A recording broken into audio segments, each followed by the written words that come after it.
Hi everyone, it's Lewis here. I'm going to do another movie film review for you today. I saw Ant-Man and the Wasp: Quantumania, which is a cool title, and it fits. It's the third Ant-Man movie, and I guess you call it Ant-Man and the Wasp, even though the first one was just called Ant-Man. And I've said to a few people this week, it's crazy that we're at the point now where there's a third Ant-Man and the Wasp movie. Like, I've said to people, like, when I was a kid 20 years ago, like, it was weird that there was a Spider-Man movie. It was like, oh my god, there's a Spider-Man movie coming out. Can you believe it? And now we're on a third Ant-Man movie. Not not a complaint. It's just an observation. I'm cool with all of it. So it's but yeah, I am absolutely a lifelong Marvel fan. And these are all characters that I've been familiar with for years and years and years. Don't get me wrong, now they are getting into some pretty obscure stuff that I don't really know about. But when it comes to Ant-Man and things like that, Ant-Man and the Wasp, at least the older ones, the two original Avengers, so they've been there since the beginning, and it's just still, so then in the comics world, they're not, not small characters. That's not a joke. I mean, in terms of, how popular they are in the comics or how frequently they're featured. But, the general public, before these movies, no one knew there was an Ant-Man. It was just silly that there'd be an Ant-Man. But obviously he's been quite an important character, the Scott Lang version played by Paul Rudd in the movies, in the overall, storyline building up to Endgame and that. And but yeah, it's just crazy that there's been 3 Ant-Man solo movies, and I've really enjoyed them all. By and large, with Marvel stuff, I pretty much enjoy all of it. There's been one or two that I haven't really liked. I've struggled with them a bit, I think, like a lot of people since Endgame. Like, I've liked all the TV output, like Disney Plus stuff. I think some of the movies just haven't really done it for me. Like, there's only one that I don't like, but I won't go into that now.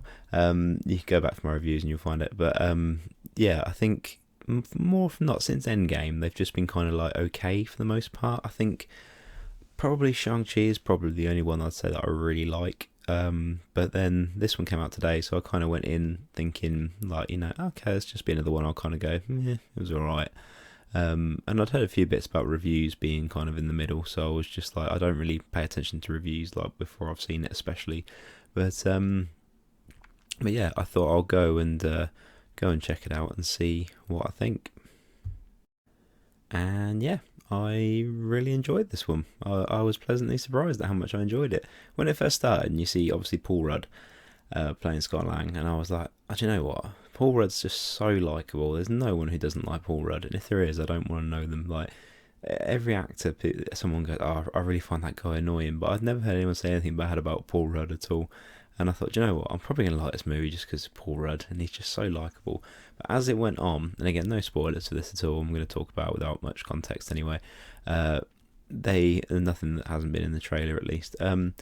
Yeah, as it went on, they just kind of get more and more into it, and it just felt like a comic book story to me. And I can understand some people not liking this movie, because I can imagine if you're not like really into it, maybe there's bits in the plot that aren't whatever. But it's just, for me, like, I was just really into it, so I didn't really think about anything that much. I was just enjoying it, which is great. That's what you want from a movie. But I'm a big fan of like older Marvel stuff, and I can really kind of see an influence from like the Jack Kirby like 1960s Fantastic Four, like the Negative Zone, which is basically the same thing as the Quantum Realm. I think when they introduced the Fantastic Four, they'll probably use this as being like the Negative Zone kind of thing. And I just think pretty much the whole movie is just in this quantum realm where it's just everything's just a bit weird and that, and it's like I thought Multiverse of Madness didn't really live up to the title of being a Multiverse of Madness, because it was just a bit kind of just multiverse of kind of a bit weird. But this is kind of, it's all in the quantum realm, so Quantumania does kind of live up to it.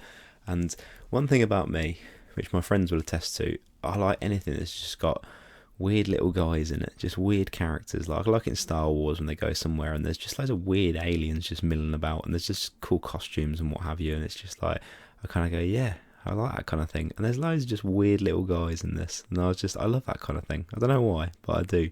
Just weird little freaks and monsters and stuff like that, and there's loads of them, so I was happy. I was like, even if I don't like this overall, I still enjoy all the weird little freaks. But no, I did like. I was pleasantly surprised that it features the older Ant people, Ant-Man and the Wasp, basically. So there's 2 Ant-Mans and the Wasps in this, really, because you've got obviously Hank Pym, played by Michael Douglas, and Janet Van Dyne, played by Michelle Pfeiffer, returning from the previous films. And they're really important to the story, and I was really pleased about that, because they are who they are in terms of the actors as well.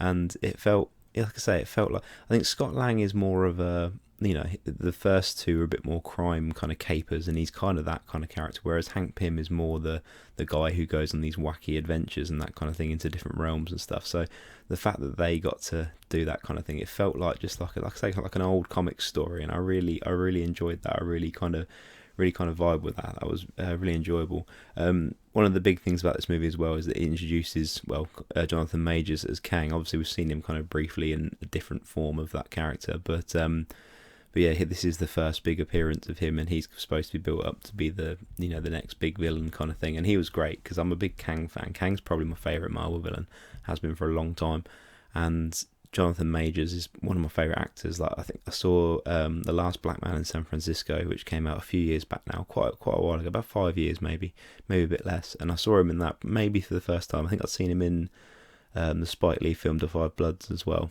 And I saw him in that, and I thought he was just so good. I was like, this guy's going to be a big deal. In fact, I even posted on my Facebook that he's going to be a next big star in the next 5 years, and it's definitely going to happen. So I'm quite pleased with myself at that. But yeah, he's just great. He's just got something to him where he can play just a variety of characters, and he's really good as Kang. Like, he's just such a good translation of the character. Is pretty much spot on.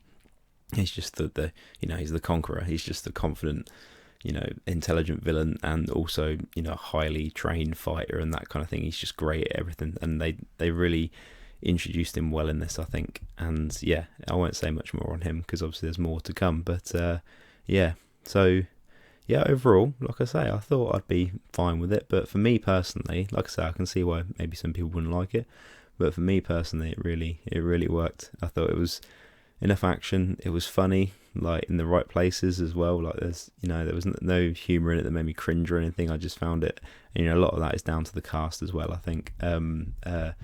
Yeah, I just had a really good time with it. I saw it in Screenx as well, which I should mention, because that's normally the quietest screen. I could have waited around a bit and seen it in IMAX, and I kind of, in some ways, think maybe I should have done, because the Screenx was fine. Like, I enjoy it, and for this one, because you're immersed in the quantum realm of the whole thing, it does add to it, because it's obviously in your peripheral vision as well with the Screenx, so that kind of adds to it a little bit, which I liked. But for the most part, you just kind of get used to it. But that's the same any screen you go to, really. So maybe I'll see it again in IMAX. I'll definitely be happy to see it again at some point. But yeah, like I say, that there's a lot of it that would look quite impressive on an IMAX screen. I couldn't help thinking that as well, because I normally do go IMAX or, like I say, Screenx if it's going to be a big film like this, and I don't want to be too busy in there. But yeah, I enjoyed it. I think if you're a Marvel fan, I think at the very least it will just be enjoyable. And yeah, for me personally, I really dug it. So yeah. Anyway, thanks for watching. Leave a like and a comment if you want, unless you're going to be mean, in which case just don't. But yeah, thanks very much. Bye.